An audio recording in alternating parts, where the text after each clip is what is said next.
It's the beginning of Heritage Month, and as we reflect on the national theme, a great heritage, a great legacy, we must remember our history and the people who helped to shape Jamaica, land we love. Welcome to Jamaica Magazine. I'm Adrian Atkinson. Today we'll be savoring the taste of some scrumptious Jamaican dishes. But before we delve into the delicacies, let's turn our attention to issues and answers. Deputy Commissioner of Police Novlet Grant is back to continue the discussion on the youth empowerment and mentorship program known as the iPad program. Stay tuned.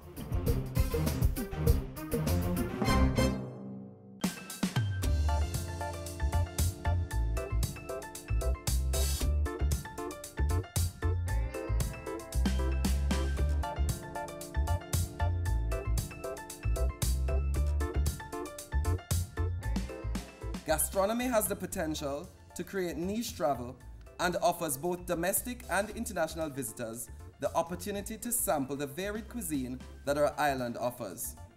From a road food experience to gourmet five-star Jamaican dining, our chefs, both trained and untrained, are among the best and the most creative in the region, and we should capitalize on this as there are so many unique experiences that can be created.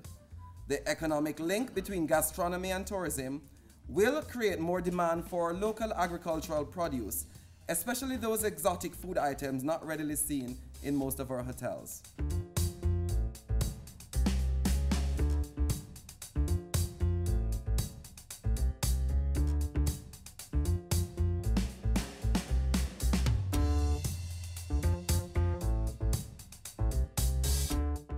Impactful and impressive. A rewarding effect on the youth who participated. Thoughts shared about the JCF-led Identity, Purpose, Attitude and Destiny iPad program. Stay tuned as DCP Grant tells us more on issues and answers.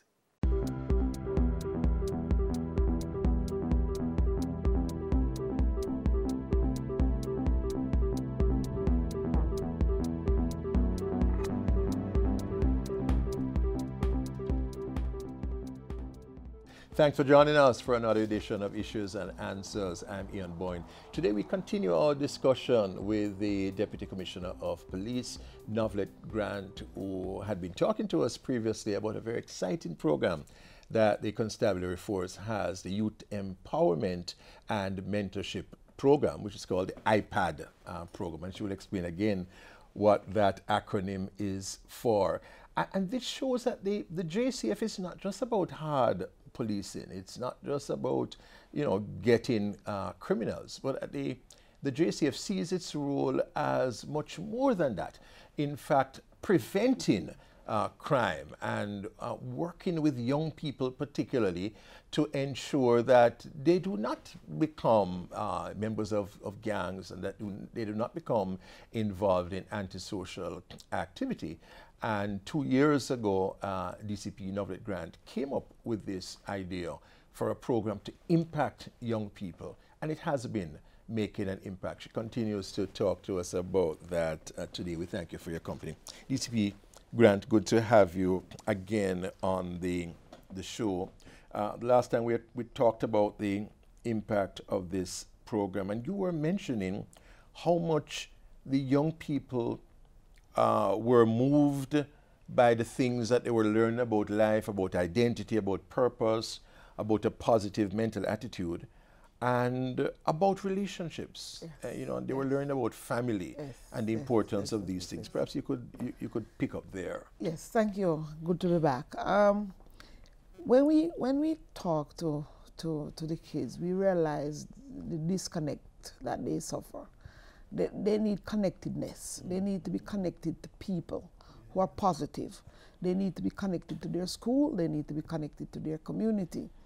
They are finding that difficult because the kind of experience and examples are not the kind that will make them bond in the way that they should. We have had too many of the persons that we've met on the camp who are suicidal, who've threatened to, because again, the parental connectedness is not there, the relationship is weak. Sometimes it's a single parent family, and even though they revere their mothers, they still have challenges with them, especially the boys. So there's an almost an ambivalent relationship with females. Yes. One of the things that struck me when we spoke to them about, because they are teens, 13 to 18, and we've talked to them about relationship, we felt that it is important to talk to them about teen dating violence. Yes. Because they are involved in intimate partner violence. Yes. Because that's what they've learned, and they are doing it. Right? Yes. And it was surprising to some degree how adamant the males were that it was okay to hit women. Yes. And that was normalized for them? Yes, and they gave what they thought. Justification. Yeah. And they talk about how we carry ourselves, how we dress as women, and our behavior. Need to be disciplined. Yeah. So there is this real ambivalence. We've had youngsters who are very angry with their mothers. Because one, I don't know my father. I've never met him. In some cases, they blame the mother for that? Yes, and in some cases, some of them are just knowing the mothers at 15 years of age. Some of them, the mothers put a stepfather ahead of them. So there's a lot of conflict. So when they're not suicidal, they're violent. They can't relate very well to any other to other adults. So when they get to school, they carry those baggages of their adverse life experience, and they're angry and resentment. And many of them are also underfed, undernourished. We had a youngster saying, "What did I do to deserve this?" And the way he was saying it, we were alarmed because we thought he was going to come out with something very negative. He said, "No, what did I do to deserve 3 meals a day?" Something that was unusual for him. Yes, and then they tell you when they're hungry what they have to do. So if you have a fruit tree at your house, they feel loath to come and beg because they're going to be slammed. Yes. So they will take it and try to justify it. Yes. And they'll tell you that it's because sometimes I haven't eaten in days. So they are really going through a lot, and they reveal all of these things to us. It is the abuse, the verbal abuse while they may have anger issues towards their mother, especially the boys, they also will get very angry at anybody who they believe diss their mothers. So that's why I'm saying there's that ambivalence. and it plays out with their peers, with the girls. And we find that too many of our boys are having relationships, at least the ones that we are in contact with at the camp. They're having adult relationships with older women. Boys? Yes. Older women? And not just the girls with older men? No, but boys with older women, and it's transactional. Yes. Because there is, some of them unfortunately are used to get into scamming to provide the money.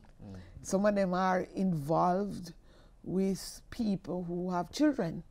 Yes. So we talk to them about these things, and we realize that it gives them a different perspective, because they are just doing what they see in the community. Yes, yes. Without anybody ever sitting them down, another path.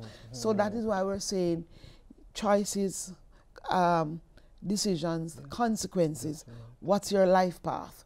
What path are you on? Are you on the right path? Yes. Where are you likely to end up?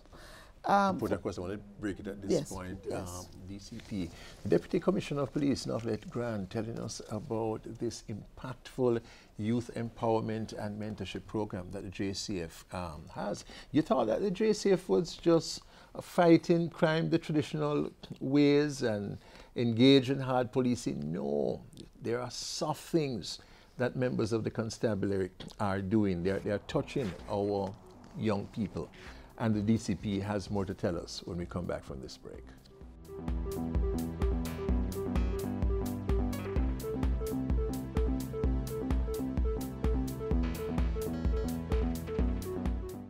Too much killing, so much blood spilling, the people can't take it no more. What are the leaders doing? The system is in ruin. People ain't feeling secure. Bless the love. Well, this is Warrior King. And right now, me appeal to all the youths them. The crime and violence make no sense. Killing an innocent brother and sister, it only send it to the morgue or to the prison. So let's all live in peace and love and unity, okay? A gang is a dead end. Bless the love. A message from the Ministry of National Security.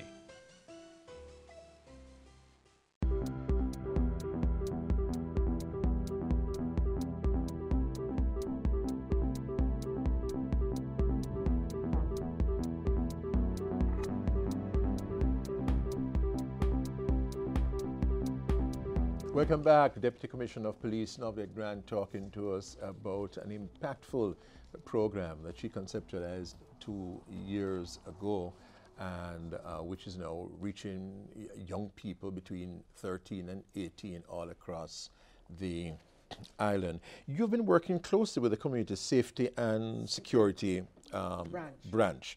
And of course, that arm of the JCF has been working with youth clubs, youth clubs for a long time. Yes. So they are very integral with you on this program. Absolutely. So in addition to the camp, you also are interacting with youth through schools or sessions at the schools and so on. Tell us about the other modalities. Yes. So once the summer is passed and school begins, we get in the schools, even if the school never participated in the camp. Okay. We go to the schools and through the Community Safety and Security branch, and the same facilitators who have been trained with this narrative, to deliver this narrative of empowerment and mentorship, they go and they interact. Since we started up to last year, we had impacted about 14,000 youths. 14,000? Yes, not just from the camps, because we go and we have sessions at school.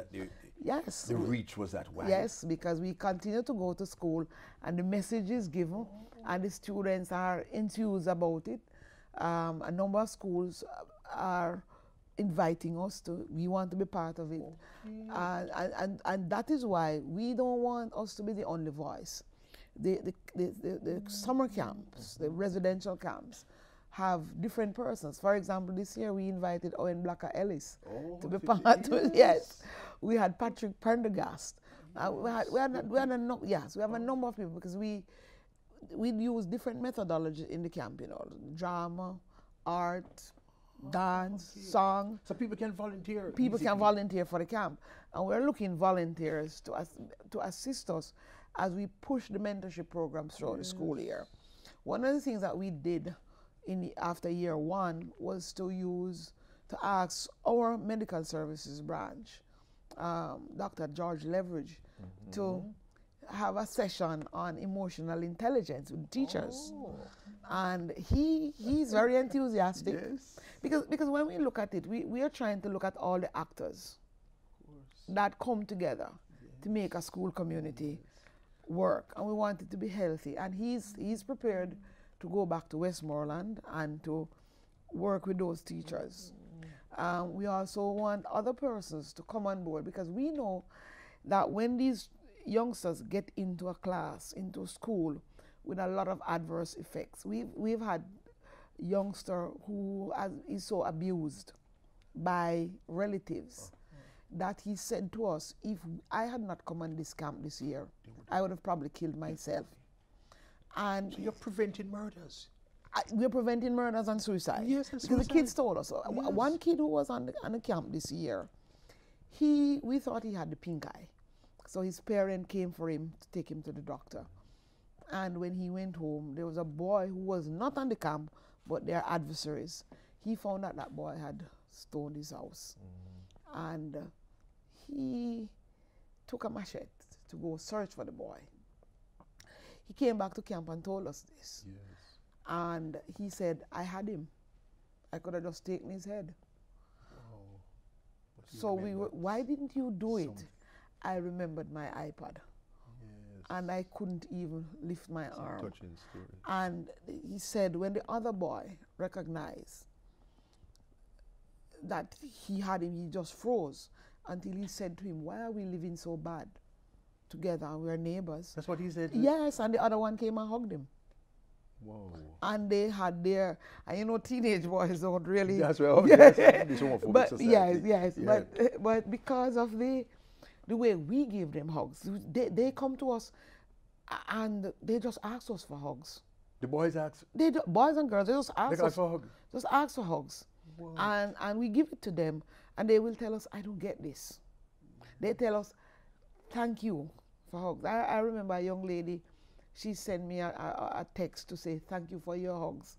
And I said, I hope they were of comfort to you. Yes. And she said, yes, because when I came to camp, I forgot hurt because the facilitators were there for me to offer comfort. So we think we are trying to create some amount of emotional healing. You see this as an important part of the work of the police? It's prevention. Yes. Prevention does not necessarily translate to boots on the ground. That is in some way suppression. It begins at home and it begins in the mind. And when we hear some of the stories of the youngsters who were doing certain things and said, because alcohol abuse, drug abuse, sexual abuse, sex addiction, yes. Whatever we as adults are doing, they're doing it. And unfortunately, sometimes better than us. Because they're young, they're agile in their thinking, but it's directed at the wrong path. So they come and they sit with us and they tell us. You know, we have had kids saying, you see, when I go back to school, this is how I'm going to be. I'm going to, when I have free time, I'm going to sit and I'm going to read, because when CXC time comes, this is what I want. We have seen turning points. Yes. We have seen them making every aspect of their lives. They are making impacted. And they're saying, and I'm going to teach, and we're going to form they're passing clubs. It on. Yeah, I'm going to teach. Yeah, that's what they're doing. And they are more enthusiastic than us. They have become literal disciples, some of them. Missionaries. And so we want to engage other members of the community to come on board.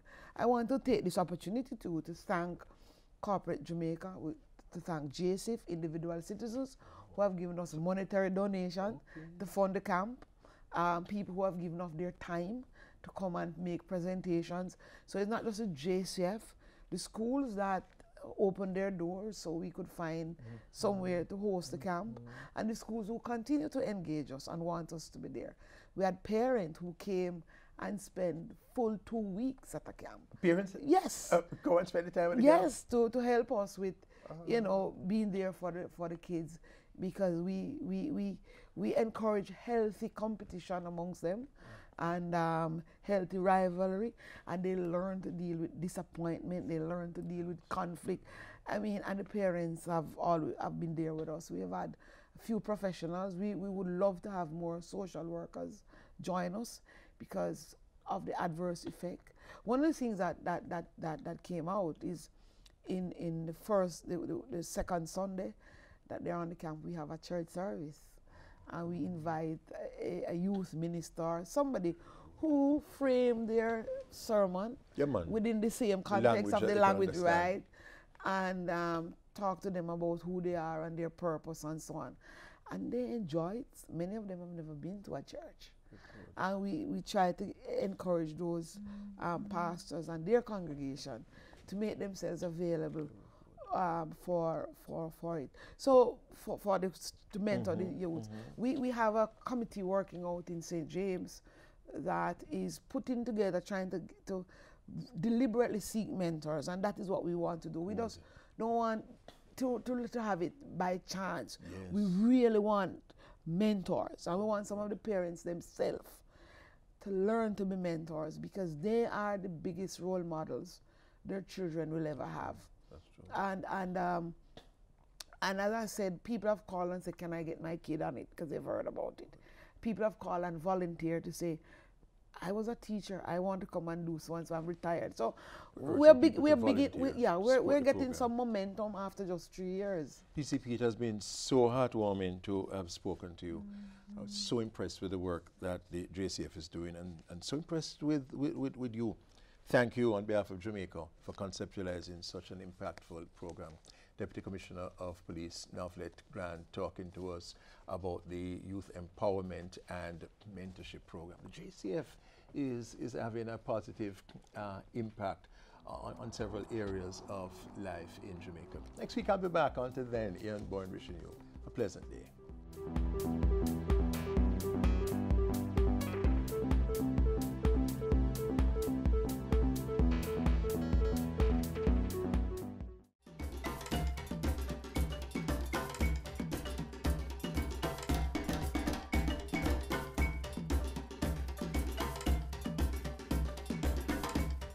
A tupsa sugar, little salt, and you need to add some pepper, man. Jamaican food is known for its flavor and color, and definitely part of our rich heritage. Watch this next feature.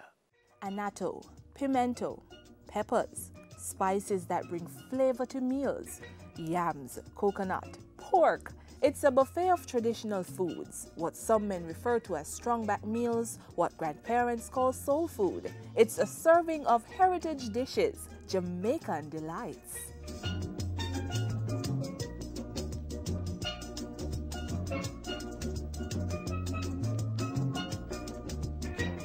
Freed slaves were resilient people. Many were warriors, some mountain runners. The foods they ate fueled their strong arms and speedy feet. Today, we continue to eat some of those same foods, leading experts to conclude that it's the substance for the greatness of the Jamaican people. One can imagine when the Maroons reach the mountains and realize now they don't have the food that the slave masters used to provide them with, then they would have had to find a way to survive. Dr. Powell has been in the culinary industry for more than 30 years, traveling through every nook and cranny of the country, observing the authentic way of preparing Jamaican dishes. With that wealth of knowledge, the culinary expert penned a book, Sweet Runnings Cookbook.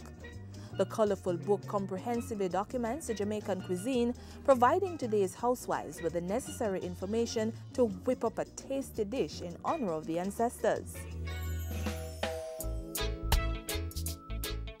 As a reminder of how a few popular Jamaican meals are prepared, we entrusted the cooking to the expertise of multi-award-winning chef Carl Hart of the Pantry Caterers.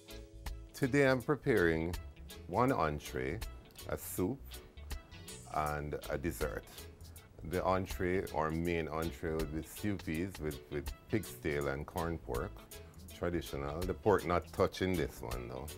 It's corn pork, pig's tail, and my dessert is sweet potato pudding, the traditional method, with the hella top, hella bottom, hallelujah in the middle kind of, and a soup, which is pepper pot soup, and the beverage, which is the thing we'll use and wash down everything. I hear people make such a big deal about stew peas. It's also one of the one-pot meals that is so very simple to make. One thing, I'm sorry, you can't have stew peas is not have spinners. What are spinners? Little spinners, flour dumpling. A lot of people are also, because of health-conscious reasons or maybe traditional reasons, would opt not to use regular white flour. I remember my mother used to make some of the tastiest dumplings from Greater Dasheen, cassava, any of the above. So let me see what my stew pea is going on with over here now. My stew peas should be ready. Wow, yeah. Nice. You know, sometimes when you go to restaurants, you wonder why the stew peas just taste so floury, and you wonder why they stay so far and put the peas in there. I like to see my stew peas looking peasy and meaty and nicely reduced.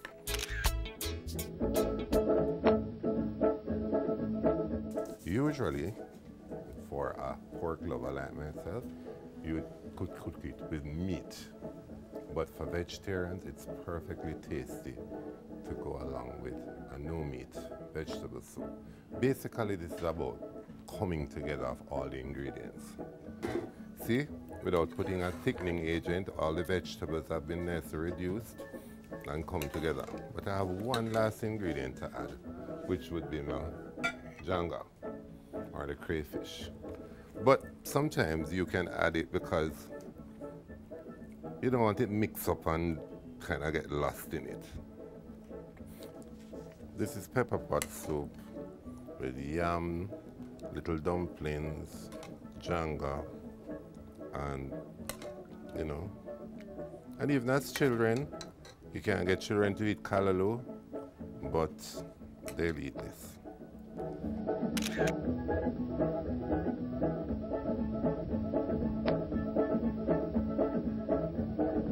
The method of cooking was not an oven like we do now, which we usually put on a pot with water and then mix the pudding and put it on top of the steam and then get a piece of zinc and we made the charcoal or wood sticks and put it. So this was the hell at the top, the hell at the bottom, and the hallelujah is in the middle.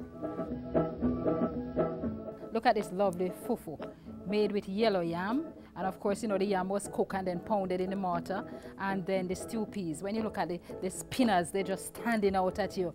And of course, in those days, our foreparents, they always washed down the meal, you know, and they used to have a lot of beverage, you know, and Carl made this fantastic drink with some sugar, cane sugar, and with civil orange. This is really a fantastic representation of post-emancipation dishes.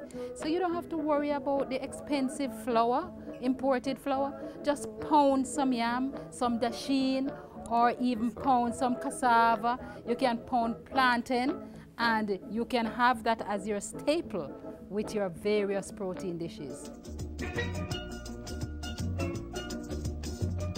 Housewives, cooks, when next you're deciding on what's for dinner, consider one of these savory Jamaican dishes, nutritious and wholesome.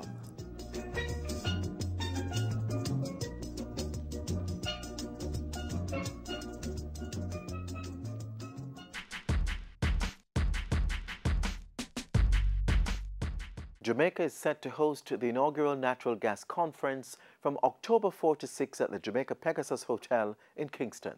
The event was made possible through a partnership between the Petroleum Corporation of Jamaica, PCJ, and the Office of Utilities Regulation, OUR. We will have 2 days of seminars and presentations, and then the third day will be a field trip to the new Fortress regasification facility in Montego Bay. The conference will bring together players in the local, regional, and international natural gas industry. We will be looking at the implications for Jamaica's energy landscape, the implications of the introduction of natural gas for Jamaica's energy landscape. We will also be looking at the spin-offs and benefits to several industries, including finance, insurance, logistics, legal services, management services, to name a few. The conference is opened to the public and persons are being urged to register. Registration forms are available on the conference's website as well as the PCJ and OUR websites. Persons may also register online at Touchstone Ticketing. Yes, we are on a mission to maximize our resources while preserving the environment. It's par for the course to ensure we make Jamaica the place of choice to live, work, raise families, and do business.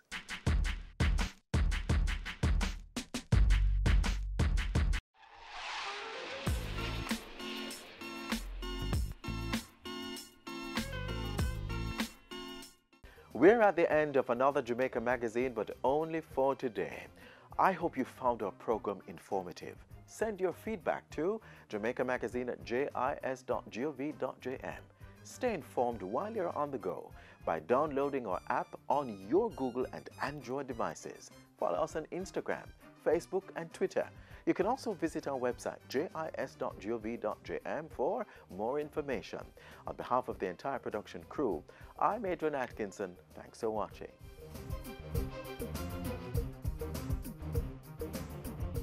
This has been a production of the Jamaica Information Service, the voice of Jamaica.